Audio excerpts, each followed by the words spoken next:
ಅವಾಗಿನ ಪ್ರಶ್ನೆಗಳು ಭಾರತದ ಮುಖ್ಯ ಚುನಾವಣೆ ಆಯುಕ್ತರನ್ನು ಯಾರು ನೇಮಕ ಮಾಡುತ್ತಾರೆ? ರಾಷ್ಟ್ರಪತಿ. ಭಾರತದ ಮುಖ್ಯ ಚುನಾವಣಾ ಆಯುಕ್ತರನ್ನ ಯಾರು ನೇಮಕ ಮಾಡುತ್ತಾರೆ? ರಾಷ್ಟ್ರಪತಿಗಳು. ರಾಷ್ಟ್ರಪತಿಗಳು ರೈಟ್ ಆನ್ಸರ್. ಪ್ರಸ್ತುತ ಭಾರತದ ಮುಖ್ಯ ಚುನಾವಣಾ ಆಯುಕ್ತರು ಯಾರಿದ್ದಾರೆ? ಪ್ರಸ್ತುತ ಭಾರತದ ಮುಖ್ಯ ಚುನಾವಣಾ ಆಯುಕ್ತರು ಸುಶೀಲ್ ಚಂದ್ರ ಅವರು ನೋಡಿ. ಪ್ರಸ್ತುತ ಭಾರತದ ಮುಖ್ಯ ಚುನಾವಣಾ ಆಯುಕ್ತರು. ಚುನಾವಣಾ ಆಯೋಗದ ಬಗ್ಗೆ ತಿಳಿಸುವಂತ ವಿಧಿ ಯಾವುದಂದ್ರ ಸಂವಿಧಾನದ 324ನೇ ವಿಧಿ. 326, 325, 330. ಸಂವಿಧಾನದ ಯಾವ ವಿಧಿ ವಯಸ್ಕ ಮತದಾನದ ಬಗ್ಗೆ ತಿಳಿಸ್ತದ? ವಯಸ್ಕ ಮತದಾನದ ಬಗ್ಗೆ ತಿಳಿಸುವಂತ ಸಂವಿಧಾನದ ವಿಧಿ ಯಾವುದು? ಸಂವಿಧಾನದ 326ನೇ ವಿಧಿ ನೋಡಿ. ವಯಸ್ಕ ಮತದಾನದ ಪದ್ಧತಿ ಬಗ್ಗೆ ತಿಳಿಸುವಂತ ವಿಧಿಯಾಗಿದೆ. ವಯಸ್ಕ ಮತದಾನದ ಬಗ್ಗೆ ತಿಳಿಸುವಂತ ಸಂವಿಧಾನದ ವಿಧಿ ಯಾವಂದ್ರೆ 326ನೇ ವಿಧಿ. PSI 2003ರಲ್ಲಿ ಕೇಳಿದ ಪ್ರಶ್ನೆ, ರಾಷ್ಟ್ರಪತಿಯವರನ್ನ ಸೇವೆಯಿಂದ ತೆಗೆದುಹಾಕಲು ಭಾರತ ಸಂವಿಧಾನದಲ್ಲಿ ಸೂಚಿಸಿರುವಂತ ವಿಧಾನ ಯಾವುದು? ಅವಿಶ್ವಾಸ ನಿರ್ಣಯ ಮಂಡನೆ. How to withdraw profit from a limit trade without any commission? To make a deposit, I go to the deposit section. ರಾಷ್ಟ್ರಪತಿಯವರನ್ನ ಸೇವೆಯಿಂದ ತೆಗೆದುಹಾಕಲು ಭಾರತ ಸಂವಿಧಾನದಲ್ಲಿ ಸೂಚಿಸಿರುವಂತ ವಿಧಾನ ಯಾವುದು? ದೋಷಾರೋಪಿಸುವುದರ ಮೂಲಕ ರೈಟ್ ಆನ್ಸರ್ ನೋಡಿ. ದೋಷಾರೋಪಿಸುವುದರ ಮೂಲಕ ಅವರನ್ನ ಏನ್ ಮಾಡಬಹುದಂದ್ರ ಮಹಾಭಿಯೋಗದ ಮೂಲಕ ತೆಗೆದುಹಾಕಕ್ಕೆ ಸಾಧ್ಯ ಇದೆ. ಮಹಾಭಿಯೋಗದ ಮೂಲಕ ತೆಗೆದುಹಾಕಬೇಕಾದ್ರೆ ರಾಷ್ಟ್ರಪತಿ ಅವರಿಗೆ ಎಷ್ಟು ದಿನಗಳ ಅಡ್ವಾನ್ಸ್ ನೋಟಿಸ್ ಕೊಟ್ಟಿರಬೇಕು? 6 ತಿಂಗಳ ಮುಂಚೆ,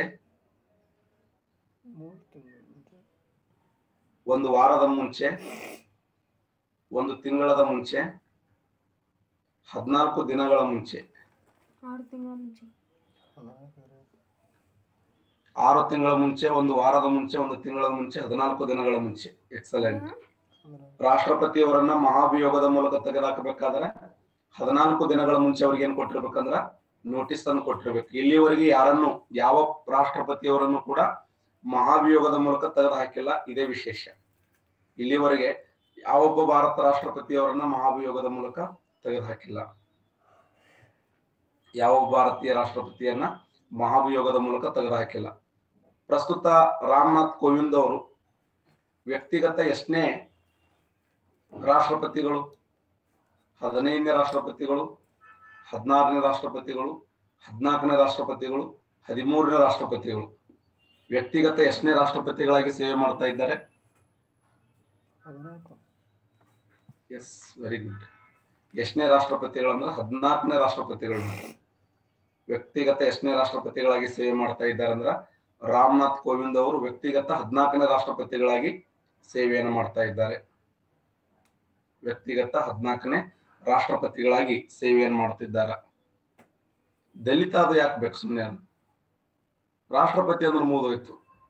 2ನೇ ದಲಿತ, 1ನೇ ದಲಿತ ಬೇಡವಲ್ಲ. ರಾಷ್ಟ್ರಪತಿ ಅಂದ್ರೆ ರಾಷ್ಟ್ರಪತಿ ಅಲ್ಲ. ಪ್ರಸ್ತುತ ವ್ಯಕ್ತಿಗತ ಎಷ್ಟನೇ ರಾಷ್ಟ್ರಪತಿಗಳು ಅಂತಂದ್ರೆ 14ನೇ ರಾಷ್ಟ್ರಪತಿಗಳಾಗಿ ಸೇವೆಯನ್ನು ಮಾಡ್ತಾ ಇದ್ದಾರೆ.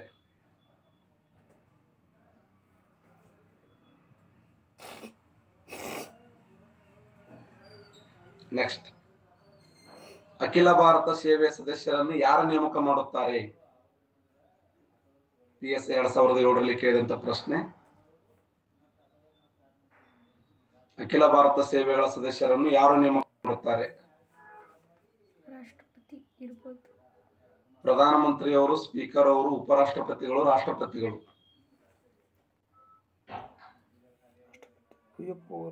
How to withdraw profit from a limit trade without any commission? To make a deposit, I go to the deposit section. ರಾಷ್ಟ್ರಪತಿಗಳು ಸೇವೆ ಮಾಡ್ತಾರೆ. ರಾಜ್ಯ ಲೋಕ ಸೇವಾ ಆಯೋಗದ ಅಧ್ಯಕ್ಷರನ್ನು ತೆಗೆದುಹಾಕುವ ಅಧಿಕಾರ ಯಾರಿಗಿದೆ? PSI 2007ರಲ್ಲಿ ಕೇಳಿದ ಪ್ರಶ್ನೆ. ಪ್ರಧಾನಮಂತ್ರಿಗಳಿಗಿದೆ, ರಾಜ್ಯಪಾಲರಿಗೆ, ರಾಷ್ಟ್ರಪತಿಗೆ, ಉಪರಾಷ್ಟ್ರಪತಿಗೆ. ಶಬಾಷ್. ರಾಷ್ಟ್ರಪತಿಗಳು ರೈಟ್ ಆನ್ಸರ್ ನೋಡಿ. ರಾಜ್ಯ ಲೋಕ ಸೇವಾ ಆಯೋಗದ ಅಧ್ಯಕ್ಷರನ್ನ ತೆಗೆದುಹಾಕುವಂತ ಅಧಿಕಾರ ಯಾರಿಗಿದೆ ಅಂದ್ರೆ ರಾಷ್ಟ್ರಪತಿ ಅವರಿಗಿದೆ. ರಾಜ್ಯ ಲೋಕ ಸೇವಾ ಆಯೋಗ ಅಂದ್ರೆ KPSC, Karnataka public service commission ಅಂತ ಕರಿತೀವಿ. ಕರ್ನಾಟಕ ಲೋಕ ಸೇವಾ ಆಯೋಗ, ರಾಜ್ಯ ಲೋಕ ಸೇವಾ ಆಯೋಗದ ಅಧ್ಯಕ್ಷರನ್ನ ತೆಗೆದುಹಾಕುವಂತ ಅಧಿಕಾರ ಯಾರಿಗಿದೆ ಅಂದ್ರೆ ರಾಷ್ಟ್ರಪತಿ ಅವರಿಗಿದೆ. RSI 2008ರಲ್ಲಿ ಕೇಳಿದ ಪ್ರಶ್ನೆ, ಭಾರತದ ಹಂಗಾಮಿ ರಾಷ್ಟ್ರಪತಿಗಳಾಗಿ ಸೇವೆ ಸಲ್ಲಿಸಿದ ಕನ್ನಡಿಗರು ಯಾರು? S Nijalingappa, Kengal Hanumanthaiah, BD Jatti, SR Kanthi. BD Jatti ಅವರು ನೋಡಿ. ಭಾರತದ ಹಂಗಾಮಿ ರಾಷ್ಟ್ರಪತಿಗಳಾಗಿ ಸೇವೆ ಸಲ್ಲಿಸಿದಂತ ಕನ್ನಡಿಗ ಯಾರು ಅಂತಂದ್ರ BD ಜತ್ತಿ ಅವರು. ಎಕ್ಸೈಸ್ ಸಬ್ ಇನ್ಸ್ಪೆಕ್ಟರ್ 2009ರಲ್ಲಿ ಕೇಳಿದ ಪ್ರಶ್ನೆ, ರಾಷ್ಟ್ರಪತಿಯವರು ಇವರಿಂದ ನೆರವು ಮತ್ತು ಸಲಹೆ ಪಡೆದುಕೊಳ್ಳಬಹುದು. ಪ್ರಧಾನಮಂತ್ರಿಯವರಿಂದ, ಸ್ಪೀಕರ್ ಅವರಿಂದ, ಅಟಾರ್ನಿ ಜನರಲ್ ಅವರಿಂದ, ಪ್ರಧಾನಮಂತ್ರಿ ನೇತೃತ್ವ ಸಚಿವ ಸಂಪುಟದಿಂದ. ಪ್ರಧಾನಮಂತ್ರಿ ನೇತೃತ್ವ ಸಚಿವ ಸಂಪುಟ ರೈಟ್ ಆನ್ಸರ್ ನೋಡಿ. ಪ್ರಧಾನಮಂತ್ರಿ ನೇತೃತ್ವದ ಸಚಿವ ಸಂಪುಟ. 74ನೇ ವಿಧಿ, 73ನೇ ವಿಧಿ, 75ನೇ ವಿಧಿ, 76ನೇ ವಿಧಿ. 91ನೇ ತಿದ್ದುಪಡಿ, ಸಂವಿಧಾನದ 91ನೇ ತಿದ್ದುಪಡಿ 2003. ಯಾವ ವಿಧಿಗೆ ತಿದ್ದುಪಡಿಯನ್ನು ಮಾಡಲಾಗಿದೆ? ಯಾವ ವಿಧಿಗೆ ತಿದ್ದುಪಡಿಯನ್ನು ಮಾಡಲಾಗಿದೆ? 91ನೇ ತಿದ್ದುಪಡಿ 2003ರಲ್ಲಿ ಸಂವಿಧಾನದ ಯಾವ ವಿಧಿಗೆ ತಿದ್ದುಪಡಿ ಮಾಡಲಾಗಿದೆ? ಸಂವಿಧಾನದ ಯಾವ ವಿಧಿಗೆ ತಿದ್ದುಪಡಿ ಮಾಡಲಾಗಿದೆ ಅಂದ್ರೆ 75ನೇ ವಿಧಿಗೆ ತಿದ್ದುಪಡಿ ಮಾಡಲಾಗಿದೆ ನೋಡಿ. ಸಂವಿಧಾನದ 75ನೇ ವಿಧಿಗೆ ತಿದ್ದುಪಡಿಯನ್ನ ಮಾಡಲಾಗಿದೆ. ಸಂವಿಧಾನದ 75ನೇ ವಿಧಿಯಲ್ಲಿ ಏನ್ ಹೇಳ್ತಂದ್ರ ಲೋಕಸಭೆ, ರಾಜ್ಯ ವಿಧಾನಸಭೆ,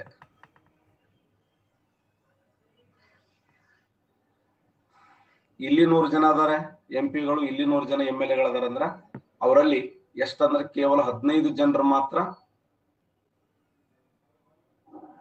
ಅವ್ರನ್ನ ಏನ್ ಮಾಡೋದು, ಸಚಿವ ಸಂಪುಟದಲ್ಲಿ ಆಯ್ಕೆ ಮಾಡುವಂಥದ್ದು. ಸಚಿವ ಸಂಪುಟಕ್ಕೆ ಆಯ್ಕೆ ಮಾಡುವ 346, 246, 146, 159. ಸಂವಿಧಾನ.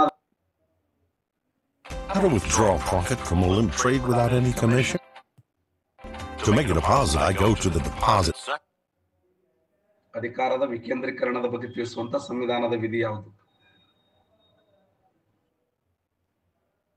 How to withdraw profit from a limp trade without any commission? To make a deposit, I go to the deposit section. 46ನೇ ವಿಧಿ ನೋಡಿ. ಅಧಿಕಾರದ ವಿಕೇಂದ್ರೀಕರಣ ಅಂದ್ರೆ ಏನು? ಕೇಂದ್ರ ಪಟ್ಟಿ, ರಾಜ್ಯ ಪಟ್ಟಿ, ಸಮವರ್ತಿ ಪಟ್ಟಿ. ಕೇಂದ್ರ ಪಟ್ಟಿ, ರಾಜ್ಯ ಪಟ್ಟಿ, ಸಮವರ್ತಿ ಪಟ್ಟಿ. ಇದನ್ನೇ ನಾವು ಏನ್ ಕರಿತೀವಿ ಅಂದ್ರೆ ಅಧಿಕಾರದ ವಿಕೇಂದ್ರೀಕರಣ ಅಂತ ಕರಿತೀವಿ. ಕೇಂದ್ರ ಪಟ್ಟಿ,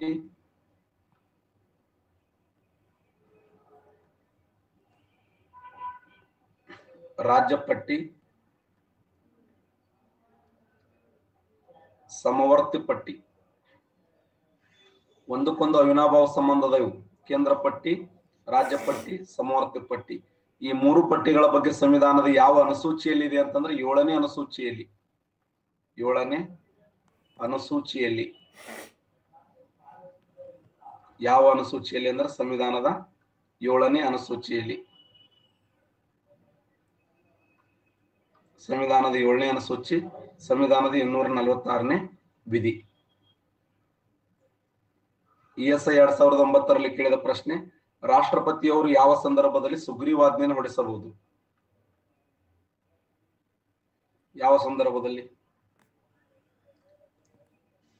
94% ಕರೆಕ್ಟ್ ಆನ್ಸರ್ ಮಾಡಿದ್ದೀರಿ. ಪಾರ್ಲಿಮೆಂಟ್ ಅಧಿವೇಶನ ಇಲ್ಲದಿದ್ದಾಗ ಅವ್ರು ಏನ್ ಮಾಡಬಹುದು ಅಂದ್ರ ಸುಗ್ರೀವಾಜ್ಞೆ ಹೊರಡಿಸಕ್ ಅವಕಾಶ ಇದೆ. ಸುಗ್ರೀವಾಜ್ಞೆಯನ್ನ ಸಂವಿಧಾನದ ಯಾವ ವಿಧಿಯ ಪ್ರಕಾರ?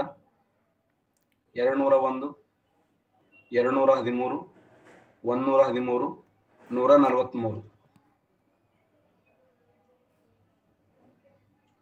ಸಂವಿಧಾನದ ಯಾವ ವಿಧಿಯ ಪ್ರಕಾರ ಸುಗ್ರೀವಾಜ್ಞೆ ಹೊರಡಿಸಕ್ ಸಾಧ್ಯ ಇದೆ? ಯಾವ ವಿಧಿಯ ಪ್ರಕಾರ ರಾಷ್ಟ್ರಪತಿಯವರು ಸುಗ್ರೀವಾಜ್ಞೆಯನ್ನು ಹೊರಡಿಸ್ತಾರೆ? ಸುಗ್ರೀವಾಜ್ಞೆಯನ್ನ ರಾಷ್ಟ್ರಪತಿಯವರು ಯಾವ ವಿಧಿಯ ಪ್ರಕಾರ?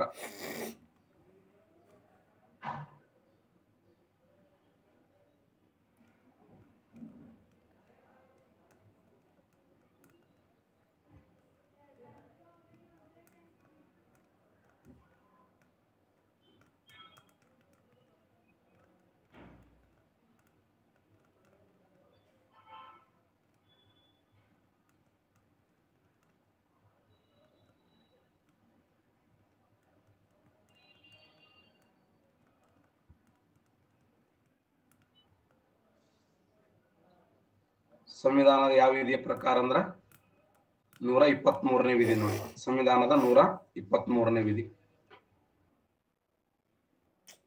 How to withdraw profit from a limp trade without any commission? To make a deposit, I go to the deposit section. ತಾವು ಕೊಂದಿರ್ತಕ್ಕಂಥ ಕಾಯ್ದೆ ಕಾನೂನುಗಳಿಗೆ ಸಂಸತ್ತಿನ ಅನುಮೋದನೆಯನ್ನ ಪಡೆಯಬೇಕು. 14 ದಿನದ ಒಳಗಾಗಿ, 6 ತಿಂಗಳದ ಒಳಗಾಗಿ, 42 ದಿನದ ಒಳಗಾಗಿ, 1 ವರ್ಷದ ಒಳಗಾಗಿ. 14 ದಿನ, 6 ತಿಂಗಳ, 42 ದಿನ, 1 ವರ್ಷ.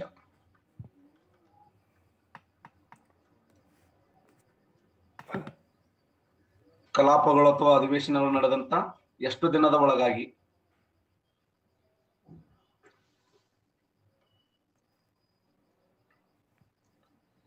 42 ದಿನದ ಒಳಗಾಗಿ ಕಲಾಪ ಅಥವಾ ಅಧಿವೇಶನದಲ್ಲಿ ಲೋಕಸಭೆ ಮತ್ತು ರಾಜ್ಯಸಭೆ ಪರ್ಮಿಷನ್ ಪಡಿಬೇಕಾದ್ರೆ ಎಷ್ಟು ದಿನದ ಒಳಗಾಗಿ ಅಂದ್ರೆ 42 ದಿನ ಅಥವಾ 6 ವಾರ ಅಂತ ಕರಿತೀವಿ. 6 ವಾರ ಅಥವಾ 42 ದಿನ ಎರಡು ಒಂದೇ. 6 ವಾರಗಳು ಅಥವಾ 42 ದಿನದ ಒಳಗಾಗಿ ಏನ್ ಮಾಡ್ಬೇಕಂದ್ರ ಕಂಪಲ್ಸರಿ ಅನುಮತಿಯನ್ನು ಪಡೆಯಬೇಕು. ಇಲ್ಲದಿದ್ದರೆ ಅದು ಏನಾಗ್ತಂದ್ರೆ ಕಾಯ್ದೆ ಆಗಂಗಿಲ್ಲ, ಅದು ತನ್ನ ಅಸ್ತಿತ್ವವನ್ನು ಕಳ್ಕೊತು. PSI 2009ರಲ್ಲಿ ಕೇಳಿದಂತ ಪ್ರಶ್ನೆ, ಯುದ್ಧ ಅಥವಾ ಶಾಂತಿ ಆದೇಶವನ್ನು ಕಾನೂನು ರೀತಿಯಲ್ಲಿ ಯಾರು ಹೊರಡಿಸಬಹುದು? ಭಾರತದ ರಾಷ್ಟ್ರಪತಿಗಳು ಹೊರಡಿಸ್ತಾರೆ ನೋಡಿ. ಯುದ್ಧ ಅಥವಾ ಶಾಂತಿ ಆದೇಶವನ್ನ ಕಾನೂನು ರೀತಿಯಲ್ಲಿ ಯಾರು ಹೊರಡಿಸಬಹುದು ಅಂತಂದ್ರೆ ರಾಷ್ಟ್ರಪತಿಗಳು. ರಾಷ್ಟ್ರಪತಿಯವರು ಸಂವಿಧಾನವು ಅವಕಾಶ ಮಾಡಿಕೊಟ್ಟಿರೋ ಪ್ರಕಾರ ಯಾವ ಜನಾಂಗವನ್ನು ಪ್ರತಿನಿಧಿಸುವ 2 ಸದಸ್ಯರನ್ನ ಲೋಕಸಭೆಗೆ ನಾಮಕರಣ ಮಾಡುತ್ತಾರೆ? ಪರಿಶಿಷ್ಟ ಜಾತಿಯ ಜನರನ್ನ, ಪರಿಶಿಷ್ಟ ಪಂಗಡದ ಜನರನ್ನ, ಆಂಗ್ಲೋ ಇಂಡಿಯನ್ ಜನಾಂಗವನ್ನ, ಅಲ್ಪಸಂಖ್ಯಾತ ಜನಾಂಗವನ್ನ. ಆಂಗ್ಲೋ ಇಂಡಿಯನ್ ಜನಾಂಗ ನೋಡಿ. ಆಂಗ್ಲೋ ಇಂಡಿಯನ್ ಜನಾಂಗ. ಆಂಗ್ಲೋ ಇಂಡಿಯನ್ ಜನಾಂಗ. ಆಂಗ್ಲೋ ಇಂಡಿಯನ್ ನೇಮಕಾತಿಯನ್ನು ರದ್ದುಪಡಿಸಿದ ಸಂವಿಧಾನ ತಿದ್ದುಪಡಿ ಯಾವುದು? ಸಂವಿಧಾನದ ಯಾವ ತಿದ್ದುಪಡಿ ಆಂಗ್ಲೋ ಇಂಡಿಯನ್ ಮೀಸಲಾತಿಯನ್ನು ರದ್ದುಪಡಿಸಿದೆ?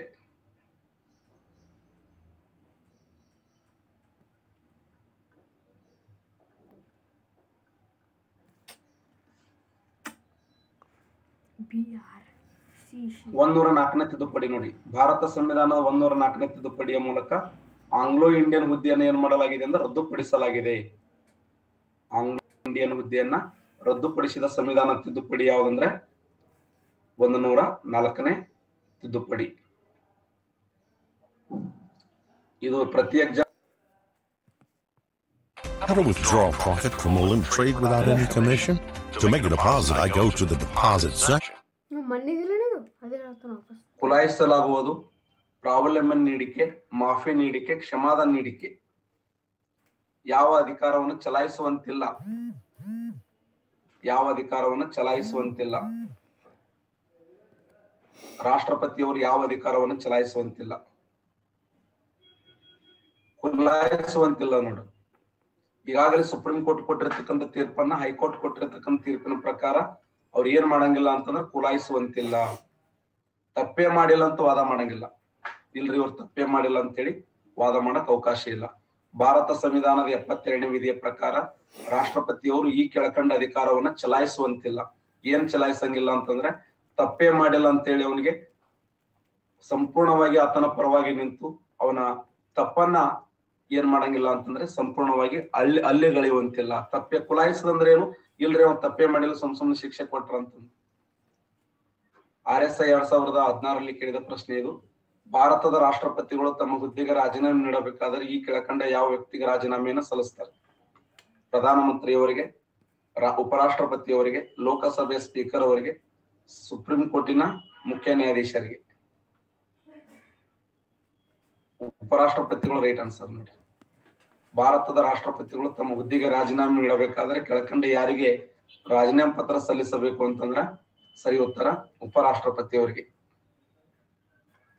ಉಪರಾಷ್ಟ್ರಪತಿಯವರಿಗೆ ರಾಜೀನಾಮೆ ಪತ್ರವನ್ನು ಏನ್ ಮಾಡ್ಬೇಕಂದ್ರ ಸಲ್ಲಿಸಬೇಕಾಗ್ತದ.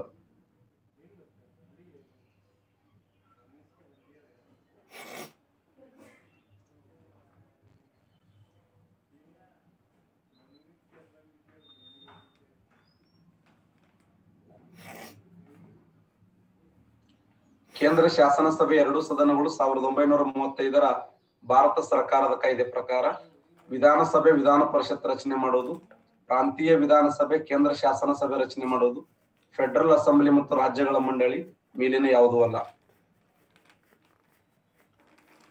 ಕೇಂದ್ರ ಶಾಸನ ಸಭೆ ಎರಡು ಸದನಗಳು 1935ರಲ್ಲಿ ಅಸೆಂಬ್ಲಿ ಮತ್ತು ರಾಜ್ಯಗಳ ಮಂಡಲ, ಫೆಡರಲ್ ಅಸೆಂಬ್ಲಿ ಮತ್ತು ರಾಜ್ಯಗಳ ಮಂಡಳಿ ರೈಟ್ ಆನ್ಸರ್ ನೋಡಿ. ಫೆಡರಲ್ ಅಸೆಂಬ್ಲಿ ಮತ್ತು ರಾಜ್ಯಗಳ ಮಂಡಳಿ.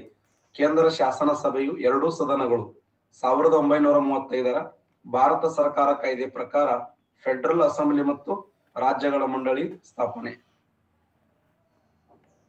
ಸಂಘವನ್ನು ರಚಿಸುವ ಹಕ್ಕಿನಲ್ಲಿ ಈ ಪೈಕಿ ಯಾವುದು ನೀಡಲಾಗಿಲ್ಲ? ಟ್ರೇಡ್ ಯೂನಿಯನ್ ರೂಪಿಸುವಂತ ಹಕ್ಕು. ಸಂಘವನ್ನು ರಚಿಸುವಂತ ಹಕ್ಕಿನಲ್ಲಿ ಈ ಪೈಕಿ ಯಾವುದು ನೀಡಲಾಗಿಲ್ಲ? ಟ್ರೇಡ್ ಯೂನಿಯನ್ ರೂಪಿಸುವ ಹಕ್ಕು.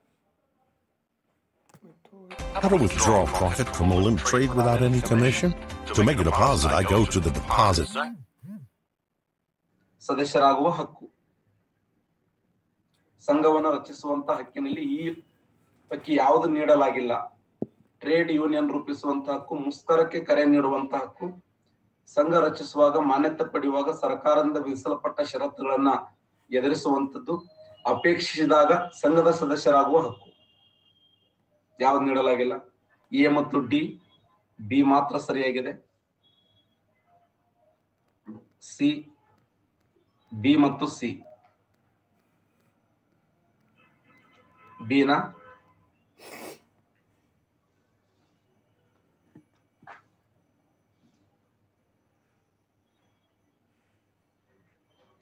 ಬಿ ರೈಟ್ ಆನ್ಸರ್ ನೋಡಿ. ಮುಷ್ಕರಕ್ಕೆ ಕರೆ ನೀಡುವಂತ ಹಕ್ಕಿದೆಯಲ್ಲ, ಇದು ಆ ಸಮಯದಲ್ಲಿ ಕೊಟ್ಟಿಲ್ಲ ಅವರು. ಸಂಘ ರಚಿಸುವ ಹಕ್ಕಿನಲ್ಲಿ ಈ ಪೈಕಿ ಯಾವುದು ನೀಡಲಾಗಿಲ್ಲ ಅಂದ್ರೆ ಮುಷ್ಕರಕ್ಕೆ ಕರೆ ನೀಡುವಂತ ಹಕ್ಕು.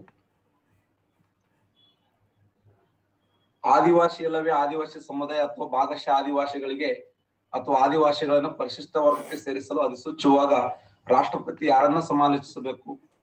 ಸಂಬಂಧಿಸಿದ ರಾಜ್ಯ ಮುಖ್ಯಮಂತ್ರಿಗಳು, ಭಾರತದ ಮುಖ್ಯ ನ್ಯಾಯಾಧೀಶರು, ಸಂಬಂಧಿಸಿದ ರಾಜ್ಯದ ರಾಜ್ಯಪಾಲರು, ಪರಿಶಿಷ್ಟ ಪಂಗಡಗಳ ರಾಷ್ಟ್ರೀಯ ಆಯೋಗದ ಅಧ್ಯಕ್ಷರು, ಮೇಲಿನ ಎಲ್ಲರ ಜೊತೆ ಸಮಾಲೋಚಿಸಬೇಕು. ಯಾರ ಜೊತೆ ಸಮಾಲೋಚಿಸಬೇಕು? ಈ ಒಂದು ರಾಜ್ಯದಲ್ಲಿ ಆದಿವಾಸಿ ಇಲ್ಲವೇ ಆದಿವಾಸಿ ಸಮುದಾಯ ಅಥವಾ ಭಾಗಶಃ ಆದಿವಾಸಿಗಳಿಗೆ ಅಥವಾ ಆದಿವಾಸಿಗಳನ್ನ ಪರಿಶಿಷ್ಟ ವರ್ಗಕ್ಕೆ ಸೇರಿಸಲು ಅಧಿಸೂಚಿಸುವಂತ ಸಮಯದಲ್ಲಿ ರಾಷ್ಟ್ರಪತಿ ಯಾರೊಂದಿಗೆ ಸಮಾಲೋಚನೆ ಮಾಡಬೇಕು ಅಂತ ಕ್ವಶನ್ ಆಗಿದೆ. ಯಾರೊಂದಿಗೆ ಸಮಾಲೋಚನೆ ಮಾಡಬೇಕು? ಶಭಾಷ್, ಸರಿಯಾದಂತ ಉತ್ತರ ಸಿ ರೈಟ್ ಆನ್ಸರ್ ನೋಡಿ. ಸಂಬಂಧಿಸಿದ ರಾಜ್ಯಪಾಲರೊಂದಿಗೆ ಸಮಾಲೋಚನೆ ಮಾಡಬೇಕು. ಸಂಬಂಧಿಸಿದ ರಾಜ್ಯಪಾಲರೊಂದಿಗೆ ಸಮಾಲೋಚನೆ ಮಾಡೋದು ಸೂಕ್ತ. ರಾಜ್ಯ ನೀತಿ ನಿರ್ದೇಶಕ ತತ್ವಗಳು ಯಾವ ಅನುಚ್ಛೇದವು ಹಸು ಮತ್ತು ಕರುಗಳು ಮತ್ತು ಇತರೆ ಕರಾವಿನ ಭಾರ ಎಳೆಯುವ ದನಕರಗಳನ್ನ ಕಡಿಯುವುದನ್ನು ನಿಷೇಧಿಸುತ್ತದೆ? ಯಾವುದು? ಅನುಚ್ಛೇದ 48, ಅನುಚ್ಛೇದ 48A, ಅನುಚ್ಛೇದ 47, ಅನುಚ್ಛೇದ 43. ಗೋಹತ್ಯೆ ನಿಷೇಧ ಅಂದ್ರೂ ಒಂದೇ. ರಾಜ್ಯ ನೀತಿ ನಿರ್ದೇಶಕ ತತ್ವಗಳ ಯಾವ ಅನುಚ್ಛೇದವು ಹಸು ಮತ್ತು ಕರುಗಳು ಮತ್ತು ಇತರೆ ಕರಾವಿನ ಭಾರ ಎಳೆಯುವ ದನಕರಗಳನ್ನ ಕಡಿಯುವುದನ್ನ ನಿಷೇಧಿಸುತ್ತದೆ ಅಂತಂದ್ರೆ ಅನುಚ್ಛೇದ 48 ರೈಟ್ ಆನ್ಸರ್ ನೋಡಿ. ಭಾರತ ಸಂವಿಧಾನದ ಅನುಚ್ಛೇದ 48 ಸರಿಯಾಗಿರುವಂತ ಉತ್ತರ. ರಾಜ್ಯ ನೀತಿ ನಿರ್ದೇಶಕ ತತ್ವಗಳ ಯಾವ ಅನುಚ್ಛೇದವು ಹಸು ಮತ್ತು ಕರುಗಳು ಇತರೆ ಕರಾವಿನ ಭಾರ ಎಳೆಯುವ ದನಕರಗಳನ್ನ ಕಡಿಯುವುದನ್ನು ನಿಷೇಧಿಸುತ್ತದೆ ಅಂದ್ರೆ ಅನುಚ್ಛೇದ 48 ಸರಿಯಾಗಿರುವಂತ ಉತ್ತರ. 48. ವನ್ಯಜೀವಿಗಳನ್ನ ರಕ್ಷಣೆ ಮಾಡ್ಬೇಕಂತ ಹೇಳೋದು? ವನ್ಯಜೀವಿಗಳ ರಕ್ಷಣೆ, ಎಸ್, ಅನುಚ್ಛೇದ 48A ನೋಡಿ. ಪರಿಸರ, ವನ್ಯಜೀವಿಗಳು, ಗಿಡ ಮರಗಳು, ನದಿ ಹಳ್ಳ ಕೊಳ್ಳಗಳನ್ನ ರಕ್ಷಣೆ ಮತ್ತು ಸಂವಿಧಾನ 48A. ಈ 48A ಯಾವಾಗ ಸೇರಿಸಲಾಯಿತು ಅಂದ್ರೆ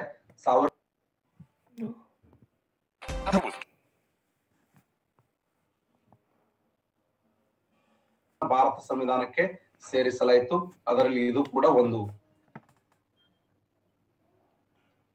ಮಾಂಟಿಗೋ ಚೆಮ್ಸ್ಫರ್ಡ್ ವರದಿಯನ್ನ ಆಧರಿಸಿ ಬ್ರಿಟಿಷ್ ಸಂಸತ್ನಲ್ಲಿ ಪಾಸಾದ ಮಸೂದೆಯನ್ನು ಹೀಗೆಂದು ಕರೆಯುತ್ತಾರೆ. ಯಾವ ಹೆಸರಿಂದ ಕರೀತಾರೆ ಅದನ್ನ? 1909ರ ಕಾಯ್ದೆ ಅಂತ ಕರೀತಾರೆ, 1919ರ ಭಾರತ ಸರ್ಕಾರ ಕಾಯ್ದೆ ಅಂತ ಕರೀತಾರೆ, 1935ರ ಭಾರತ ಸರ್ಕಾರ ಕಾಯ್ದೆ, ಭಾರತ ಸ್ವತಂತ್ರ ಕಾಯ್ದೆ. ರೈಟ್. 1919 ಭಾರತ ಸರ್ಕಾರ ಕಾಯ್ದೆ ರೈಟ್ ಆನ್ಸರ್. 1919 ಭಾರತ ಸರ್ಕಾರ ಕಾಯ್ದೆಯನ್ನ ಮಾಂಟಿಗೋ ಚೆಮ್ಸ್ಫರ್ಡ್ ವರದಿಯನ್ನ ಆಧರಿಸಿ ಬ್ರಿಟಿಷ್ ಸಂಸತ್ನಲ್ಲಿ ಪಾಸಾದ ಮಸೂದೆಯನ್ನು ಹೀಗೆಂದು ಕರೆಯಲ್ಪಟ್ಟಿತ್ತು ಅಂತಂದ್ರೆ 1919 ಭಾರತ ಸರ್ಕಾರ ಕಾಯ್ದೆ ರೈಟ್ ಆನ್ಸರ್. ನಮ್ಮ ಸಂವಿಧಾನದ ಭಾಗ 2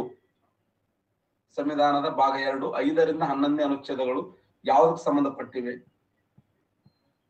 ಮೂಲಭೂತ ಹಕ್ಕುಗಳಿಗೆ ಸಂಬಂಧಪಟ್ಟಿವೆ, ನಾಗರಿಕ ಸಂಬಂಧಪಟ್ಟ ತತ್ವಗಳ ನಿಯಮಗಳು, ಮೂಲಭೂತ ಕರ್ತವ್ಯಗಳು, ತಿದ್ದುಪಡಿಯ ವಿಧಾನ. B correct answer. ನಾಗರಿಕತ್ವಕ್ಕೆ ಸಂಬಂಧಿಸಿದ ತತ್ವಗಳು ಮತ್ತು ನಿಯಮಗಳು ರೈಟ್ ಆನ್ಸರ್ ಮಾಡಿ. ನಾಗರಿಕತ್ವಕ್ಕೆ ಸಂಬಂಧಿಸಿದ ತತ್ವಗಳು ಮತ್ತು ನಿಯಮಗಳು ಸರಿಯಾಗಿರುವಂತ ಉತ್ತರ. ಸಂಬಂಧಿಸಿದ ತತ್ವಗಳು ಮತ್ತು ನಿಯಮಗಳು ಭಾಗ ಎಷ್ಟು ಅಂದ್ರೆ 2ನೇ ಭಾಗ. ವಿಧಿ ಎಲ್ಲಿಂದ ಎಲ್ಲಿವರೆಗೆ ಅಂದ್ರೆ ಸಂವಿಧಾನದ 5ನೇ ವಿಧಿಯಿಂದ 11ನೇ ವಿಧಿಯವರೆಗೆ.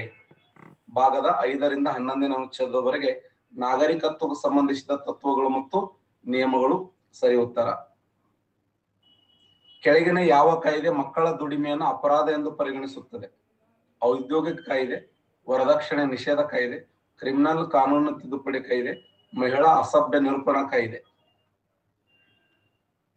ಕೆಳಗಿನ ಯಾವ ಕಾಯ್ದೆಯು ಮಕ್ಕಳ ದುಡಿಮೆಯನ್ನು ಅಪರಾಧ ಎಂದು ಪರಿಗಣಿಸುತ್ತದೆ? 79% ಕರೆಕ್ಟ್ ಆನ್ಸರ್ ಮಾಡಿದ್ದೀರಿ. ಔದ್ಯೋಗಿಕ ಕಾಯ್ದೆ ರೈಟ್ ಆನ್ಸರ್ ನೋಡಿ. ಔದ್ಯೋಗಿಕ ಕಾಯ್ದೆ ಸರಿಯಾದಂತ ಉತ್ತರ. ಕೈಗಾರಿಕೆಗಳಲ್ಲಿ ಕಾರ್ಮಿಕರ ವ್ಯವಸ್ಥಾಪಕ ಮಂಡಳಿಯಲ್ಲಿ ಪಾಲ್ಗೊಳ್ಳುವ ಅವಕಾಶವನ್ನು ಈ ಕೆಳಗಿನ ಯಾವುದರಲ್ಲಿ ಕಾಣಬಹುದು? ಕೈಗಾರಿಕೆಗಳಲ್ಲಿ ಕಾರ್ಮಿಕರ ವ್ಯವಸ್ಥಾಪಕರ ಮಂಡಳಿಯಲ್ಲಿ ಪಾಲ್ಗೊಳ್ಳುವ ಅವಕಾಶವನ್ನ ಈ ಕೆಳಗಿನ ಯಾವುದರಲ್ಲಿ ಕಾಣಬಹುದು? ರಾಜ್ಯ ನೀತಿ ನಿರ್ದೇಶಕ ತತ್ವಗಳು. ರಾಜ್ಯ ನೀತಿ ನಿರ್ದೇಶಕ ತತ್ವಗಳು ಅದು ಯಾವ ವಿಧಿಯಲ್ಲಿ? 43, 42, 43A, 43B. ಯಾವ ವಿಧಿಯಲ್ಲಿ ಇದಕ್ಕೆ ಅವಕಾಶ ಕೊಡಲಾಗಿದೆ? ವ್ಯವಸ್ಥಾಪಕ ಮಂಡಳಿಯಲ್ಲಿ ಕಾರ್ಮಿಕರು ಪಾಲ್ಗೊಳ್ಳುವುದು. ವ್ಯವಸ್ಥಾಪಕ ಮಂಡಳಿಯಲ್ಲಿ ಕಾರ್ಮಿಕರು ಪಾಲ್ಗೊಳ್ಳಲು ಸಂವಿಧಾನದ 43A ರೈಟ್ ಆನ್ಸರ್. ಭಾರತ ಸಂವಿಧಾನದ 43A ಏನ್ ಹೇಳ್ತಂದ್ರ ಕಾರ್ಮಿಕ ವ್ಯವಸ್ಥಾಪಕ ಮಂಡಳಿಯಲ್ಲಿ ಪಾಲ್ಗೊಳ್ಳಕ್ ಅವಕಾಶ ಇದೆ. ತಮ್ಮ ಬೇಕು ಬೇಡಿಕೆಗಳ How to withdraw profit from a limb trade without any commission? To make a deposit, I go to the deposit section. ಉದ್ದೇಶ. ಭಾರತ ಸಂವಿಧಾನದಲ್ಲಿ ನಮೂದಿಸಲ್ಪಟ್ಟ ಸಮಾನತೆ ಹಕ್ಕು ಕೆಳಗಿನ ಯಾವುದಕ್ಕೆ ಸಂಬಂಧಪಟ್ಟಿದೆ? ಭಾರತ ಸಂವಿಧಾನದಲ್ಲಿ ನಮೂದಿಸಲ್ಪಟ್ಟ ಸಮಾನತೆ ಹಕ್ಕು ಕೆಳಗಿನ ಯಾವುದಕ್ಕೆ ಸಂಬಂಧಿಸಿದೆ? ವ್ಯಕ್ತಿತ್ವ ವಿಕಸನಕ್ಕೆ ಅವಕಾಶ, ಧರ್ಮ, ಜನಾಂಗ, ಜಾತಿ, ಲಿಂಗ, ಜನ್ಮಸ್ಥಳ ಇತ್ಯಾದಿ ಮೇಲೆ ತಾರತಮ್ಯ ಮಾಡದೇ ಇರುವುದು, ನಿರಂಕುಶ ಬಂಧನದ ವಿರುದ್ಧ ಸ್ವತಂತ್ರ, ಅಲ್ಪಸಂಖ್ಯಾತ ಸಂಸ್ಥೆಗಳಿಗೆ ನೀಡಲಾದ ಸ್ವಾತಂತ್ರ್ಯ. ಸಮಾನತೆ ಅಂತ ಕೊಟ್ಟ ನಾವು. ಸಮಾನತೆ ಅಂದ ತಕ್ಷಣ ಸಮಾನತೆ ಹಕ್ಕಿನಲ್ಲಿ ಏನೇನದ ನೋಡ್ಕೊಂಡು ಹೋಗ್ಕೊಂತಾರೆ. ವ್ಯಕ್ತಿತ್ವ ವಿಕಸನಕ್ಕೆ ಅವಕಾಶ ಎಕ್ಸಲೆಂಟ್ 95% ಕರೆಕ್ಟ್ ಆನ್ಸರ್ ಮಾಡಿದ್ದೇರಿ. ಸರಿ ಉತ್ತರ 94 ಬಂದ್ರಿ. ಸರಿಯಾದಂತ ಉತ್ತರ ಬಿ ರೈಟ್ ಆನ್ಸರ್ 91 ಬಂದ್ರಿ. Very good. ಧರ್ಮ, ಜನಾಂಗ, ಜಾತಿ, ಲಿಂಗ, ಜನ್ಮಸ್ಥಳ ಇತ್ಯಾದಿಗಳ ಮೇಲೆ ತಾರತಮ್ಯ ಮಾಡದೇ ಇರುವುದು. ಧರ್ಮ, ಜನಾಂಗ, ಜಾತಿ, ಲಿಂಗ, ಜನ್ಮಸ್ಥಳ ಇತ್ಯಾದಿಗಳ ಮೇಲೆ ತಾರತಮ್ಯ ಮಾಡದೇ ಇರುವುದು ಸಮಾನತೆ. ಸಂವಿಧಾನದಲ್ಲಿ ಸಮಾನತೆ ಅನ್ನುವಂಥದ್ದು ಎಲ್ಲಿಂದ ಎಲ್ಲಿವರೆಗೆ ಅಂದ್ರ ಸಂವಿಧಾನದ 14ನೇ ವಿಧಿಯಿಂದ ಸಂವಿಧಾನದ 18ನೇ ವಿಧಿಯವರೆಗೆ. 14ನೇ ವಿಧಿ ಕಾನೂನಿನ ಮುಂದೆ ಎಲ್ಲರೂ ಸರಿ ಸಮಾನರು. 15ನೇ ವಿಧಿ ಧರ್ಮ, ಜಾತಿ, ಜನಾಂಗ, ಲಿಂಗ ತಾರತಮ್ಯ ಮಾಡುವಂತೆಲ್ಲ, ಉದ್ಯೋಗದಲ್ಲಿ ಸಮಾನವಾದ ಅವಕಾಶ, ಅಸ್ಪೃಶ್ಯತೆ ನಿವಾರಣೆ ಮತ್ತೆ ವಿರೋಧ ಬಾವಲಿಗಳ ರದ್ದತಿ.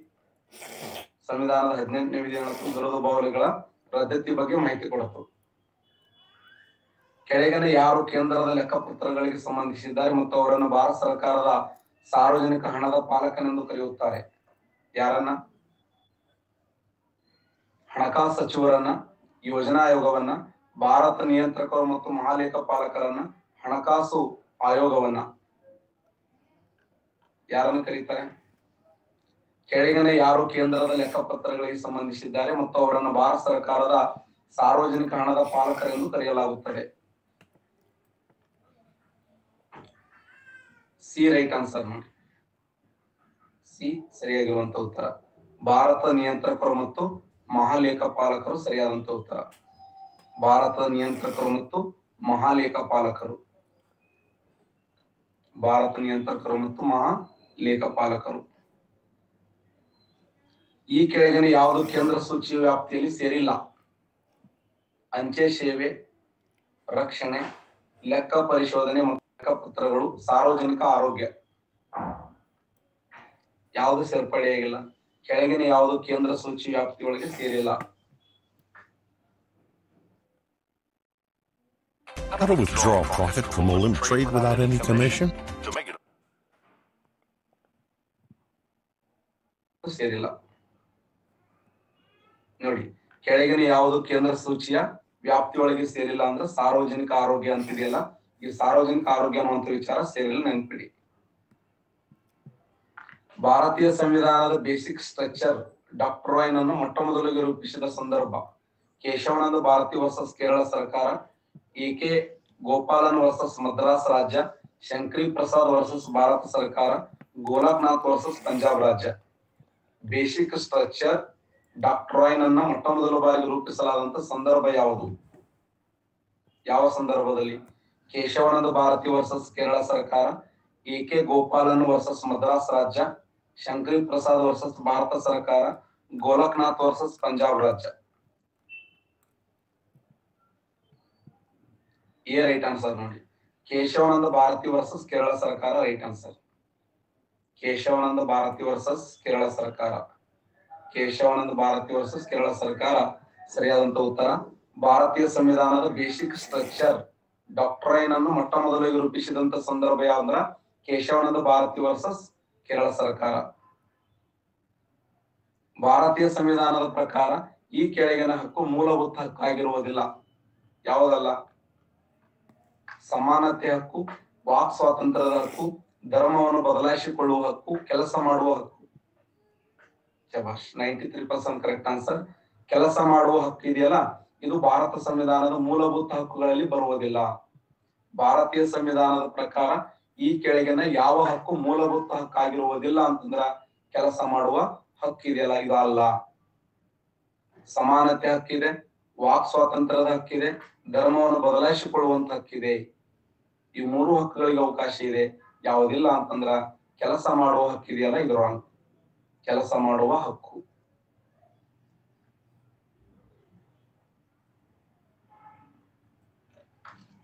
ಈ ಕೆಳಗಿನ ಯಾವುದು ಭಾರತ ಸಂವಿಧಾನದ ಪ್ರಾಧಿಕಾರವಲ್ಲ, ಸಂವಿಧಾನಬದ್ಧವಾಗಿರುವಂತಹ ಸಂಸ್ಥೆಯಲ್ಲ? ಭಾರತ ನಿಯಂತ್ರಕರು ಮತ್ತು ಮಹಾಲೇಖಪಾಲಕರು, ಪರಿಶಿಷ್ಟ ಜಾತಿಗಳ ರಾಷ್ಟ್ರೀಯ ಆಯೋಗ, ಕೇಂದ್ರ ಲೋಕ ಸೇವಾ ಆಯೋಗ, ಯೋಜನಾ ಆಯೋಗ. ಯೋಜನಾ ಆಯೋಗ ಅಲ್ಲ, ಅದಕ್ಕೆ ಯೋಜನಾ ಆಯೋಗ 2014 ಡಿಸೆಂಬರ್ 31 ತನ್ನ ಅಸ್ತಿತ್ವ ಕಳ್ಕೊತು. ಅದು ಯೋಜನಾಬದ್ಧವಾಗಿರುವಂತ ಸಂಸ್ಥೆ ಅಲ್ಲ. ಪ್ರೆಸೆಂಟ್ ನೀತಿ ಆಯೋಗ ಇದೆಯಲ್ಲ, ನೀತಿ ಆಯೋಗನು ಕೂಡ ಯೋಜನಾಬದ್ಧವಾಗಿರುವಂತ ಸಂಸ್ಥೆ ಅಲ್ಲ. ಈ ಪ್ರೆಸೆಂಟ್ ಏನ್ ನೀತಿ ಆಯೋಗ ಇದೆಯಲ್ಲ, ಇದು ಕೂಡ ಯೋಜನಾಬದ್ಧವಾಗಿರುವಂತ ಸಂಸ್ಥೆ ಅಲ್ಲ. ಬಟ್ ನಿಯಂತ್ರಕರು ಮಹಾಲೇಖಪಾಲಕರು 148ನೇ ವಿಧಿ, ಪರಿಶಿಷ್ಟ ಜಾತಿಗಳ ರಾಷ್ಟ್ರೀಯ ಆಯೋಗ 138ನೇ ವಿಧಿ, ಕೇಂದ್ರ ಲೋಕ ಸೇವಾ ಆಯೋಗ 315ನೇ ವಿಧಿ.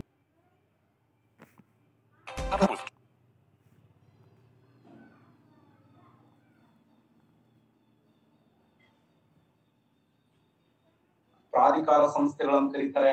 ಯೋಜನಾ ಆಯೋಗ ಇದೆಯಲ್ಲ, ಇದು ಪ್ರಾಧಿಕಾರ ಸಂಸ್ಥೆ ಅಲ್ಲ. ರದ್ದುಪಡಿಸದ ಹೊರತು ತುರ್ತು ಪರಿಸ್ಥಿತಿ ಘೋಷಣೆಯ ಗರಿಷ್ಠ ಅವಧಿ ಒಟ್ಟು 2.5 ವರ್ಷ, 1 ವರ್ಷ. ತುರ್ತು ಪರಿಸ್ಥಿತಿ ಉದ್ಘೋಷಣೆ ನಿರ್ಣಯವನ್ನು ಹೊರಡಿಸಿದ ದಿನದಿಂದ 6 ತಿಂಗಳು. ರಾಷ್ಟ್ರಪತಿ ಅಥವಾ ಸಂಸತ್ತು ರದ್ದುಪಡಿಸುವವರೆಗೆ ಎಷ್ಟು ಕಾಲದವರೆಗೆ ಇರಬಹುದು? ಅವರು ರಾಜ್ಯ ತುರ್ತು ಪರಿಸ್ಥಿತಿ, ಕೇಂದ್ರ ತುರ್ತು ಪರಿಸ್ಥಿತಿ ಅಂತ ಕೊಟ್ಟಿಲ್ಲ. ಇಲ್ಲಿ ಬಹುತೇಕ ಕೀ ಆನ್ಸರ್ ಕೂಡ ಅದೇ ಇದೆ.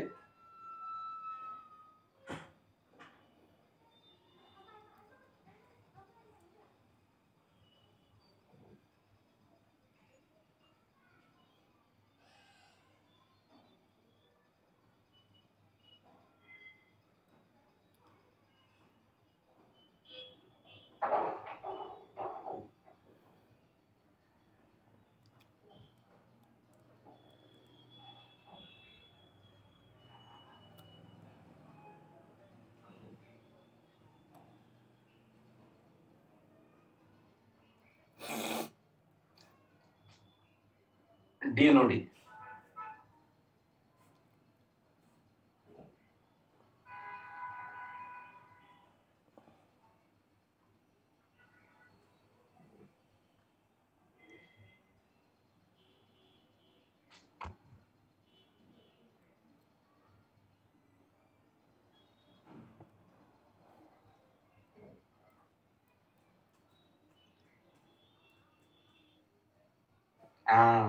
ಬಹುದಿನದ ಕನಸು ನನಗೆ ಯಾಕೆ ಬರಲಾಗ್ಯದ ಅಂತ ವಿಚಾರ ಮಾಡ್ತಿದ್ದೆ ನಾನು. ಎಸ್ರಿ 2017ರಲ್ಲಿ ಕೇಳಿದಂತ ಪ್ರಶ್ನೆ ಇದು. ಈ ಪೈಕಿ ಯಾವ ಕಾಯ್ದೆ ಭಾರತ ಶಾಸಕಾಂಗವನ್ನ 2 ಶಾಸಕಾಂಗ ಸಭೆಗಳನ್ನಾಗಿ ಬೈಕೆಬರಲನ್ನಾಗಿ ಮಾಡಿದೆ ಅಂತ.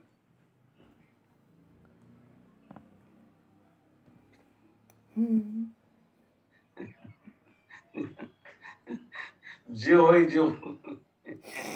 ಈ ಕ್ವಶನ್ ಇದೆಯಲ್ಲ, ಜೀವ ಬರ್ತದೆ ಒಳ್ಳೆ.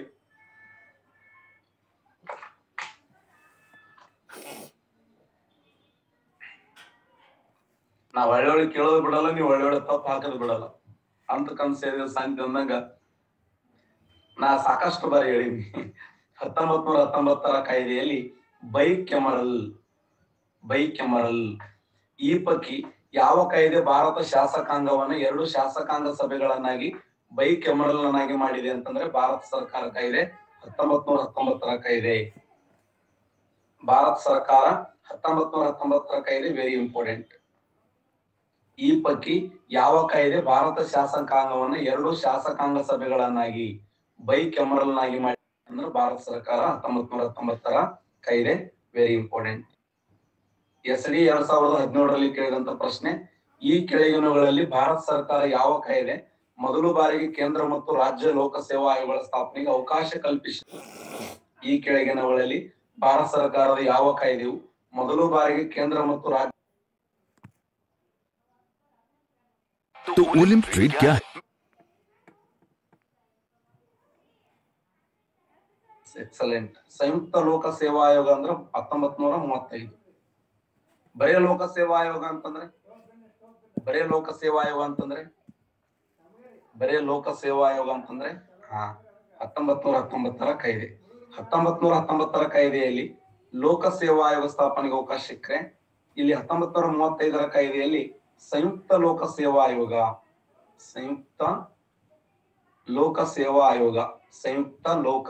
ಆಯೋಗಕ್ಕೆ ಅವಕಾಶವನ್ನು ಕಲ್ಪಿಸಿಕೊಡಲಾಯಿತು. ಸಂಯುಕ್ತ ಅಂದ್ರೇನು? ಮಿಕ್ಸ್. ಕೇಂದ್ರ ಮತ್ತು ರಾಜ್ಯ. ಕೇಂದ್ರದಲ್ಲಿ ಲೋಕ ಸೇವಾ ಆಯೋಗ, ರಾಜ್ಯದಲ್ಲಿ ರಾಜ್ಯ ಲೋಕ ಸೇವಾ ಆಯೋಗ ಅಂತ ಹೇಳಿ ಕರಿತೀವಿ. ಈ ಕೆಳಗಿನಗಳಲ್ಲಿ ಭಾರತ ಸರ್ಕಾರ ಯಾವ ಕಾಯ್ದೆಯು ಮೊದಲು ಬಾರಿಗೆ ಕೇಂದ್ರ ಮತ್ತು ರಾಜ್ಯಗಳ ಲೋಕ ಸೇವಾ ಆಯೋಗ ಅವಕಾಶ ಕೊಟ್ಟಿತ್ತು ಅಂತಂದ್ರೆ 1935ರ ಕಾಯ್ದೆ. ಈ ಕೆಳಗಿನ ಕಾಯ್ದೆಗಳಲ್ಲಿ ಯಾವುದು 3 ಪಟ್ಟಿಗಳು ಸಂಯುಕ್ತ ಪಟ್ಟಿ, ಪ್ರಾಂತೀಯ ಪಟ್ಟಿ, ಸಮರ್ಥ ಪಟ್ಟಿಗಳನ್ನಾಗಿ ವಿಭಜನೆ ಮಾಡಲಾಯಿತು? ಇವು ಪೀಠಿಕೆಯ ಮೇಲೆ ಕೇಳುವಂತ ಪ್ರಶ್ನೆಗಳು ನೋಡಿ. ಇವು ಗ್ಯಾರಂಟಿ ಪ್ರಶ್ನೆನೆ. ಪ್ರತಿ ಎಕ್ಸಾಮ್ ಒಂದೊಂದ್ಸರಿ ಕೇಳ್ತಾನೆ. ರಿಪೀಟೆಡ್ ಆಗಿರುವಂತ ಪ್ರಶ್ನೆಗಳೆಲ್ಲ ಇವು.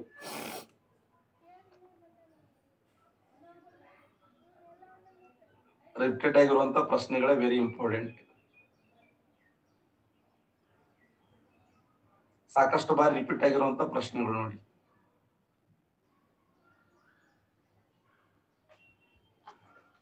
ಸರಿಯಾದಂತ ಉತ್ತರ ಭಾರತ ಸರ್ಕಾರ ಕಾಯ್ದೆ 1935ರ ಕಾಯ್ದೆ ರೈಟ್ ಆನ್ಸರ್. ಈ ಕೆಳಗಿನ ಯಾವ ಕಾಯ್ದೆಯನ್ನ ಬೇಡ ಮುಂದೆ ಬರಬಹುದು. ಭಾರತ ಸಂವಿಧಾನದಲ್ಲಿ ಕೇಂದ್ರ ಮತ್ತು ರಾಜ್ಯಗಳ ನಡುವಿನ ಅಧಿಕಾರ ವಿಭಜನೆಗೆ ಯಾವುದರಲ್ಲಿ ಒದಗಿಸಲಾದ ಹಂಚಿಕೆ ಕಾರ್ಯ ಯೋಜನೆಯನ್ನು ಆಧರಿಸಿದೆ? ಕೇಂದ್ರ ಮತ್ತು ರಾಜ್ಯಗಳ ನಡುವಿನ ಅಧಿಕಾರ ವಿಭಜನೆಗೆ ಸಂಬಂಧಪಟ್ಟಂತೆ ಕೇಂದ್ರ ಮತ್ತು ರಾಜ್ಯಗಳ ನಡುವಿನ ಅಧಿಕಾರದ ವಿಭಜನೆ, ಕೇಂದ್ರ ಮತ್ತು ರಾಜ್ಯಗಳ ನಡುವಿನ ಅಧಿಕಾರದ ವಿಭಜನೆ.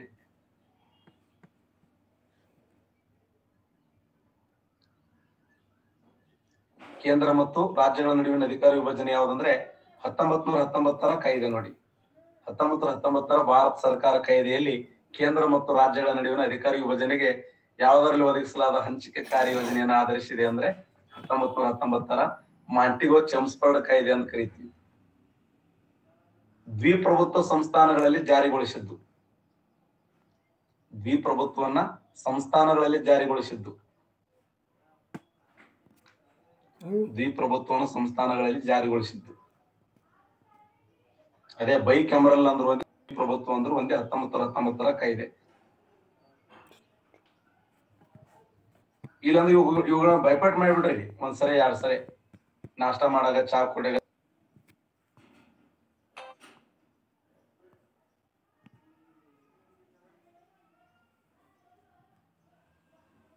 ಮಾಂಟಿಗೋ ಚಮಸ್ಪಡ್ ಕಾಯ್ದೆ ಎಂದು ಕರೆಯುತ್ತಾರೆ. ಈ ತರ ಯಾಕ ಫಿಕ್ಸ್ ಕ್ವಶನ್ ಅಲ್ಲ. ಇವತ್ತಪ್ಪ ನಮ್ ಕ್ವಶನ್. ದಾಸತ್ವದ ಹೊಸ ಸನ್ನದು ಎಂದು ಕರೆದರು. ಈ ಕೆಳಗಿನ ಯಾವ ಕಾಯ್ದೆಯನ್ನ ಜವಾಹರ್ಲಾಲ್ ನೆಹರು ಅವರು ದಾಸತ್ವದ ಹೊಸ ಸನ್ನದು ಎಂಬುದಾಗಿ ವಿವರಿಸಿದರು? ಭಾರತ ಸರ್ಕಾರ ಕಾಯ್ದೆ 1935 ಕಾಯ್ದೆ ನೋಡಿ. ಭಾರತ ಸರ್ಕಾರ ಕಾಯ್ದೆ 1935 ಕಾಯ್ದೆಯನ್ನ ಅವ್ರು ಏನಂತ ಕರೆದ್ರ ಅಂದ್ರ ದಾಸತ್ವದ ಹೊಸ ಸನ್ನದು ಎಂಬುದಾಗಿ ಗುರುತಿಸಿದರು. ದಾಸತ್ವದ ಹೊಸ ಸನ್ನದಾಗಿ ಗುರುತಿಸಿದರು. ಈ ಕೆಳಗಿನ ಯಾವ ಕಾಯ್ದೆ ಬ್ರಿಟಿಷರು ಜಾರಿಗೆ ತಂದ ಲಿಖಿತ ರೂಪದ ಮೊದಲ ಕಾಯ್ದೆಯಾಗಿದೆ? ಬ್ರಿಟಿಷರು ಜಾರಿಗೆ ತಂದ ಮೊಟ್ಟ ಮೊದಲ ಲಿಖಿತ ರೂಪದ ಕಾಯ್ದೆಯಾಗಿದೆ.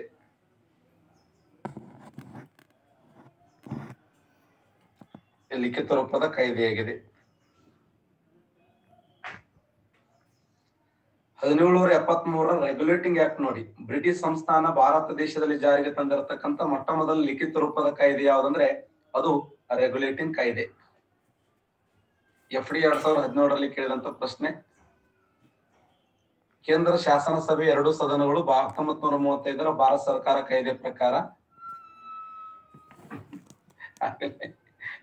ಆಗಲೇ ಡಿಸ್ಕಸ್ ಮಾಡಿ ಅದನ್ನು. ಫೆಡರಲ್ ಅಸೆಂಬ್ಲಿ ಮತ್ತು ರಾಜ್ಯಗಳ ಮಂಡಳಿ. ಫೆಡರಲ್ ಅಸೆಂಬ್ಲಿ ಮತ್ತು ರಾಜ್ಯಗಳ ಮಂಡಳಿ. ಫೆಡರಲ್ ಅಸೆಂಬ್ಲಿ ಮತ್ತು ರಾಜ್ಯಗಳ ಮಂಡಳಿ. ಮಾಂಟಿಗೋ ಚಮ್ಸ್ಫರ್ಡ್ ಕಾಯ್ದೆಯನ್ನ ಬ್ರಿಟಿಷ್ ಸಂಸ್ಥಾನದಲ್ಲಿ ಹೀಗೆ ಕರೀತಾ ಇದ್ರು. ವರದಿಯನ್ನ ಆಧರಿಸಿ ಬ್ರಿಟಿಷ್ ಸಂಸತ್ನಲ್ಲಿ ಪಾಸಾದ ಮಸೂದೆಯನ್ನು ಹೀಗೆಂದು ಕರೆಯಲ್ಪಟ್ಟಿದ್ರು. 1919 ಭಾರತ ಸರ್ಕಾರ ಕಾಯ್ದೆಯನ್ನೇ ಮಾಂಟಿಗೋ ಚಮ್ಸ್ಫರ್ಡ್ ಕಾಯ್ದೆ ಅಂತೇಳಿ ಕರೀತಾರೆ. FD 1997ರಲ್ಲಿ ಕೇಳಿದ ಪ್ರಶ್ನೆ. ನಮ್ಮ ಸಂವಿಧಾನವು ಈ ಕೆಳಗಿನ 2 ಕಾರಣಕ್ಕೆ ಕಟ್ಟುನಿಟ್ಟಾಗಿರುತ್ತದೆ. ತಿದ್ದುಪಡಿ ಮಾಡುವ ವಿಧಾನ ಕ್ಲಿಷ್ಟ ಮತ್ತು ಕಷ್ಟಕರವಿದೆ. ಅದು ಲಿಖಿತ ಸಂವಿಧಾನವಾಗಿದೆ. ಸಂವಿಧಾನವು ಉದ್ದು ಮತ್ತು ತೊಡಕಿಂದಾಗಿದೆ. ಸಂವಿಧಾನ ಡಾಕ್ಟರ್ BR ಅಂಬೇಡ್ಕರ್ ಸಮಿತಿಯಿಂದ ರಚಿಸಲ್ಪಟ್ಟಿದೆ.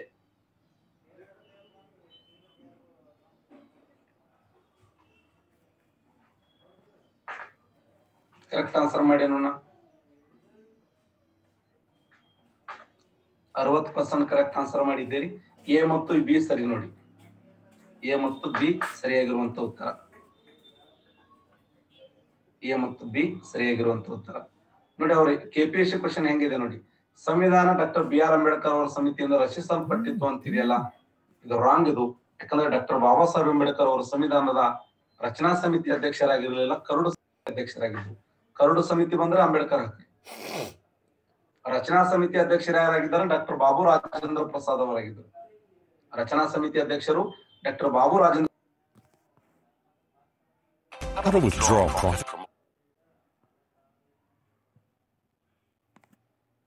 ನಮ್ಮ ಭಾರತ ಸಂವಿಧಾನ ಲಿಖಿತ ಸಂವಿಧಾನವಾಗಿದೆ. ಇವೆರಡು ಏನಿದೆ ಅಂತ ರಾಂಗ್ ಇದೆ ನೋಡಿ. ಎರಡು ವಿಚಾರಗಳು ರಾಂಗ್ ಅದಾವ. FD 1991ರಲ್ಲಿ ಕೇಳಿದ ಪ್ರಶ್ನೆ. ಭಾರತ ಸಂವಿಧಾನವು ಕಠಿಣವಾಗಿದೆ ಏಕೆಂದರೆ ಸಂವಿಧಾನ ಸೃಷ್ಟಿಕರ್ತರು ಗಡಸು ಸ್ವಭಾವದರಾಗಿದ್ದರು. ಸಂವಿಧಾನವು ದೀರ್ಘವು ಸವಿವರವಾಗಿದೆ. ತಿದ್ದುಪಡಿ ವಿಧಾನ ಕಠಿಣವಾಗಿದೆ. ಸಂವಿಧಾನ 40 ವರ್ಷಗಳಷ್ಟು ಹಳೆಯದಾಗಿದೆ. ಭಾರತ ಸಂವಿಧಾನವು ಕಠಿಣವಾಗಿದೆ ಏಕೆಂದರೆ ಸಂವಿಧಾನ ಸೃಷ್ಟಿಕರ್ತರು ಗಡಸು ಸ್ವಭಾವದರಾಗಿದ್ದರು. ಸಂವಿಧಾನವು ದೀರ್ಘವು ಸವಿವರವಾಗಿದೆ. ತಿದ್ದುಪಡಿ ವಿಧಾನ ಕಠಿಣವಾಗಿದೆ. ಸಂವಿಧಾನ 40 ವರ್ಷಗಳಷ್ಟು ಹಳೆಯದಾಗಿದೆ. ಯಾವುದು ಸರಿಯಾಗಿರುವಂತ ಉತ್ತರ ಇಲ್ಲಿ? ಭಾರತ ಸಂವಿಧಾನವು ಕಠಿಣವಾಗಿದೆ ಏಕೆಂದರೆ ಸಂವಿಧಾನ ಸೃಷ್ಟಿಕರ್ತರು ಗಡಸು ಸ್ವಭಾವದರಾಗಿದ್ದರು. ಸಂವಿಧಾನವು ದೀರ್ಘವು ಸವಿವರವಾಗಿದೆ. ತಿದ್ದುಪಡಿ ವಿಧಾನ ಕಠಿಣವಾಗಿದೆ. 40 ವರ್ಷಗಳಷ್ಟು ಹಳೆಯದಾಗಿದೆ.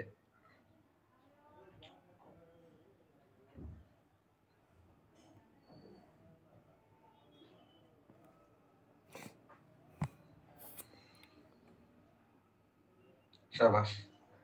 B ಮತ್ತು C ರೈಟ್ ಆನ್ಸರ್ ನೋಡಿ. ಗಡಸು ಸ್ವಭಾವದರಾಗಿದ್ದು ತೊಗೊಂಡು ಏನ್ ಮಾಡುದು? ಸಂವಿಧಾನ ಸೃಷ್ಟಿ ಮಾಡೋರು ಗಡಸು ಸ್ವಭಾವದವರಾಗಿದ್ರು. ಅವ್ರು ಚಂದ ಇರಲಿಲ್ಲ, ನೋಡಕ್ಕ ಹುಚ್ಚುತ್ತಾರಾಗಿದ್ರು. ಹಂಗಕ್ಕ ಅವ್ ಯಾವ ಬರಂಗಿಲ್ಲ. ನಮ್ಮ ಭಾರತ ಸಂವಿಧಾನ ದೀರ್ಘವು ಸವಿವರವಾಗಿದೆ. ತಿದ್ದುಪಡಿ ಮಾಡುವ ವಿಧಾನ ಏನಿದೆ ಕಠಿಣವಾಗಿದೆ. ಸುಮ್ಮನೆ ಭಾರತ ಸಂವಿಧಾನ ತಿದ್ದುಪಡಿ ಮಾಡಕ್ ಬರಂಗಿಲ್ಲ. ಸಂವಿಧಾನ ತಿದ್ದುಪಡಿ ಮಾಡಬೇಕಾದ್ರೆ ಅಥವಾ ಸಂವಿಧಾನದಲ್ಲಿ ಕೆಲವೊಂದು ವಿಚಾರಗಳನ್ನು ತಿದ್ದುಪಡಿ ಮಾಡಬೇಕಾದ್ರೆ ಕಠಿಣ ನಿಯಮಗಳನ್ನ ಅನುಸರಿಸಬೇಕಾಗ್ತದ.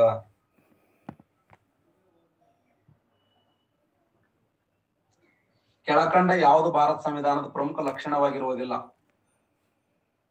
ನ್ಯಾಯಾಂಗದ ಅವಲಂಬನೆ ಇದೆಯಲ್ಲ, ಅಲ್ಲ, ನ್ಯಾಯದ ಅವಲಂಬನೆ ಇಲ್ಲ. ಇದು PSI 2016ರಲ್ಲಿ ಕೇಳಿದ ಪ್ರಶ್ನೆ. ಭಾರತೀಯ ಸಂವಿಧಾನಕ್ಕೆ ಈ ಕೆಳಗಿನ ಯಾವುದು ಒಕ್ಕೂಟ ಗುಣವನ್ನು ಉಂಟು ಮಾಡುತ್ತದೆ? ಒಕ್ಕೂಟ ಗುಣವನ್ನು ಉಂಟು ಮಾಡೋದು ಯಾವುದು? ಏಕ ಸಂವಿಧಾನ, ಕೇಂದ್ರ ರಾಜ್ಯದ ಮಧ್ಯೆ ಅಧಿಕಾರದ ಹಂಚಿಕೆ, ತುರ್ತು ಪರಿಸ್ಥಿತಿ ಅವಕಾಶ, ಏಕ ನಾಗರಿಕತ್ವ. ಸರಿಯಾದಂತ ಉತ್ತರ ಕೇಂದ್ರ ಮತ್ತು ರಾಜ್ಯದ ಮಧ್ಯೆ ಅಧಿಕಾರದ ಹಂಚಿಕೆ. ನೋಡಿ, ಕೇಂದ್ರ ಮತ್ತು ರಾಜ್ಯಗಳ ಮಧ್ಯದಲ್ಲಿ ಸಮಾನವಾಗಿರುವಂತಹ ಅಧಿಕಾರದ ಹಂಚಿಕೆಯನ್ನು ಮಾಡಿದ್ದೇವೆ. ಆದರೆ ಫೈನಲ್ ಆಗಿ ಯಾರ ಪರವಾಗಿ ತೀರ್ಪು ಇರುತ್ತಂದ್ರೆ ಯಾವತ್ತು ಕೇಂದ್ರ ಸರ್ಕಾರದ ಪರವಾಗಿ.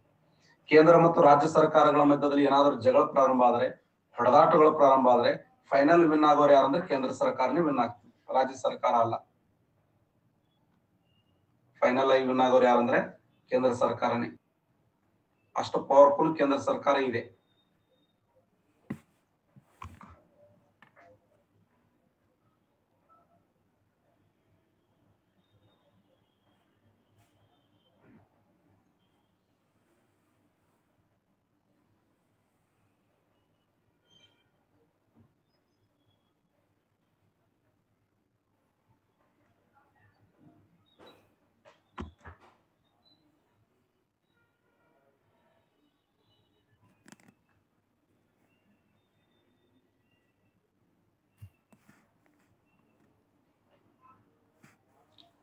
FD 1998ರಲ್ಲಿ ಕೇಳಿದ ಪ್ರಶ್ನೆ. ಭಾರತೀಯ ಸಂವಿಧಾನದ ಪ್ರಸ್ತಾವನೆ ಕೆಳಗಿನಂತೆ ಆರಂಭವಾಗುತ್ತದೆ. 89% ಕರೆಕ್ಟ್ ಆನ್ಸರ್ ಮಾಡಿದ್ದೀರಿ. ಇಲ್ರಿ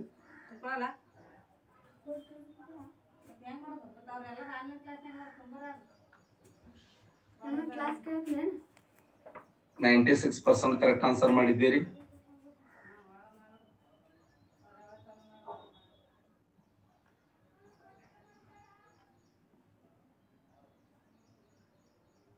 ನೈಂಟಿ 97% ಕರೆಕ್ಟ್ ಆನ್ಸರ್ ಮಾಡಿದ್ದೀರಿ.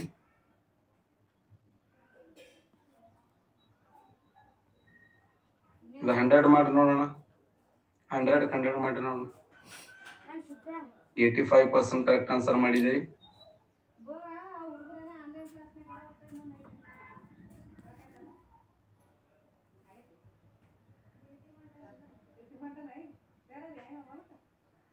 $65% ಕರೆಕ್ಟ್ ಆನ್ಸರ್ ಮಾಡಿದ್ದೀರಿ.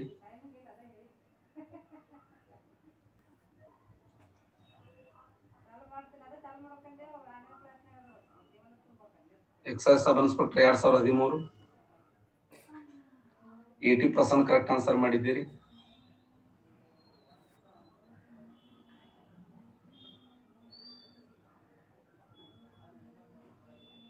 PC 2018 ಪೀಠಿಕೆ ಬಗ್ಗೆ ತಿಳಿಸ್ತದ.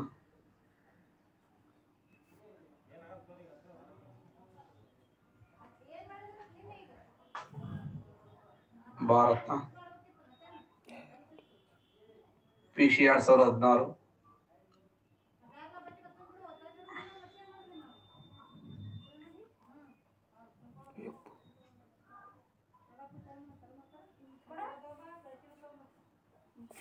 ಭಾರತ ರಾಜ್ಯಗಳ ಒಕ್ಕೂಟ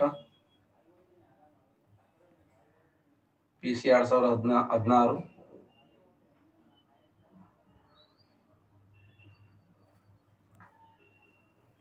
ಅನುಸೂಚಿ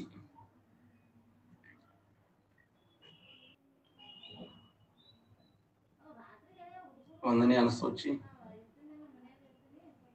SD 2017ರಲ್ಲಿ ಕೇಳಿದ ಪ್ರಶ್ನೆ.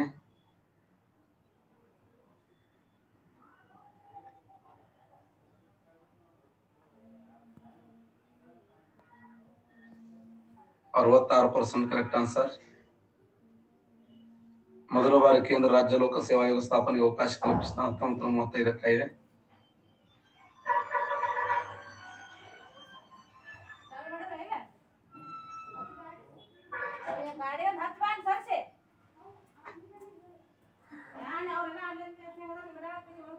ಭಾರತ ಸರ್ಕಾರ ಕಾಯ್ದೆ 1935. ಮಧ್ಯಾಹ್ನ 3 ಗಂಟೆ ಯೂಟ್ಯೂಬ್ ಕ್ಲಾಸ್ ತಗೋತೀನಿ ನೋಡಿ. ಇವತ್ತ ಕರ್ನಾಟಕ ಹಿಸ್ಟ್ರಿ ಹೇಳ್ತೀನಿ,